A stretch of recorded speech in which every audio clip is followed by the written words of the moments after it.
number 8 and number 24, Kobe Bryant.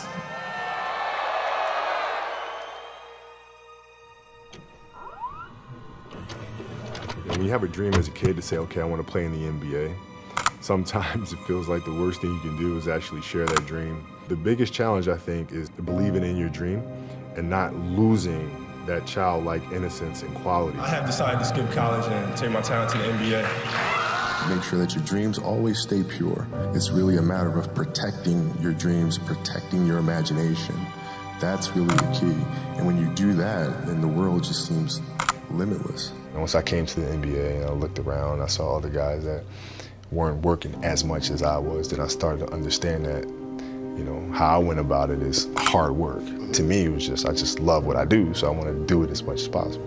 Follow your passion first. First. And you got to sit there and ask yourself, okay, what am I truly passionate about? What do I enjoy doing? And when you feel that way, honestly, you feel like you have never worked a day in your life. It's the most fun thing in the world. You get up in the morning excited about what you're doing. And you got to be really honest with yourself about it. If you wake up in the morning and you're dreading going to work, dude, do something else. Do something else. And those are hard decisions to make, but when you make those decisions, it's a very liberating experience, and you'll find out that the rewards will come. You know, it's just a matter of what's important to you. And what's important to you. For whatever reason, you know, I felt like I didn't feel good about myself if I wasn't doing everything I could to be the best version of myself. If I felt like I left anything on the table, it would eat away at me. I wouldn't be able to look myself in the mirror. Those times when you get up early and you work hard, those times when you stay up late and you work hard, those times when you don't feel like working, you're too tired, you don't want to push yourself, but you do it anyway. That is actually the dream. Rest at the end, not in the middle. I'm not going to rest, I'm going to keep on pushing down. There are a lot of answers that I don't have, even questions that I don't have. But I'm just going to keep going. I think the best way to prove your value is to work, is to learn, is to absorb, to be a sponge. But you always want to outwork your potential.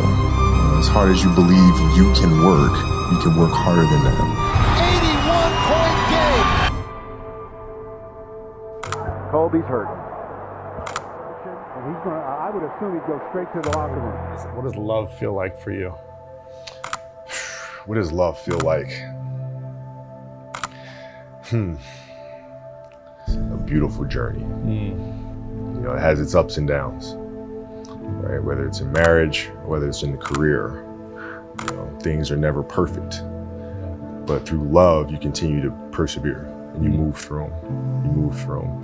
And then through that storm, a beautiful sun emerges. Yeah. Right? And inevitably another storm comes. And guess what? You ride that one out too. So I think love is a certain determination and persistence to go through the good times and the bad times with the someone or something that you truly love. What I try to do is just try to be still and understand that things, emotions come and go. The important thing is to accept them all, to embrace them all, and then you can choose to do with them what you want versus being controlled by emotion, being consumed by a particular fear. And to the point where you're saying, okay, nah, it's not good to feel fear. I shouldn't be nervous in the situation right now. And it does nothing but grow versus stepping back and saying, yeah, I am nervous about the situation. Yeah, I am fearful about the situation. But what am I afraid of? And then you kind of unpack it. And then it gives you the ability to look at it for really what it is, which is nothing more than your imagination running its course, you know? Well, I mean, unfortunately and fortunately, I failed quite a bit.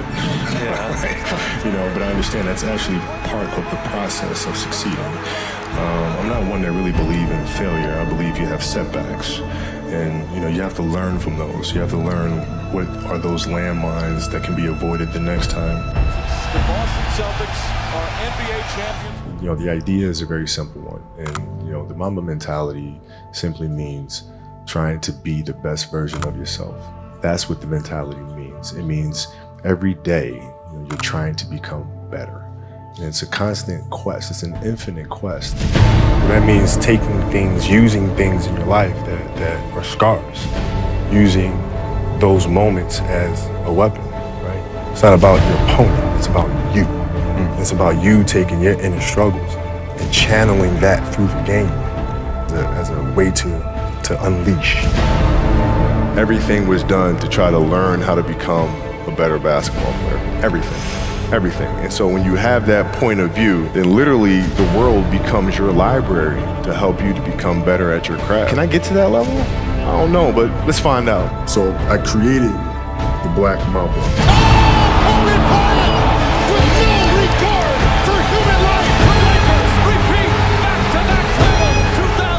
My philosophy was very simple. I come to understand if I could work that hard every day, what would my career be? And I made a promise to myself from that day that I was going to work that hard every single day so that when I do retire, I have no regrets. And that was the most important thing for me, is to leave no stone unturned, get better every single day. And if I lived that way, then over time, I'd have something that was beautiful.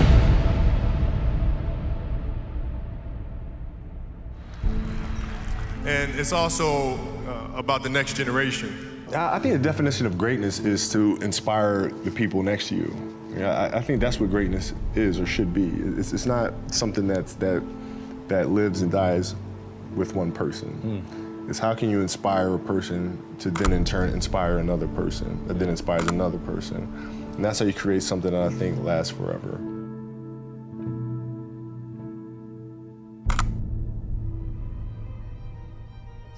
I tap on her shoulder, she turns around, and I said, "Excuse me, what's your name?" She said, "Vanessa." My eyes got real big, and it was like, "Hey, you gotta have a boy, you and V gotta have a boy, man. You have somebody carry on the tradition, the legacy." She's like, "Oh, I got this." You know, boy for that. It's about my wife, Vanessa. And lastly, our daughters. If you do the work, your dreams won't come true. Something greater will. If you guys can understand that, then I'm doing my job as a father. Ti amo con tutto il mio cuore, you are my inspiration.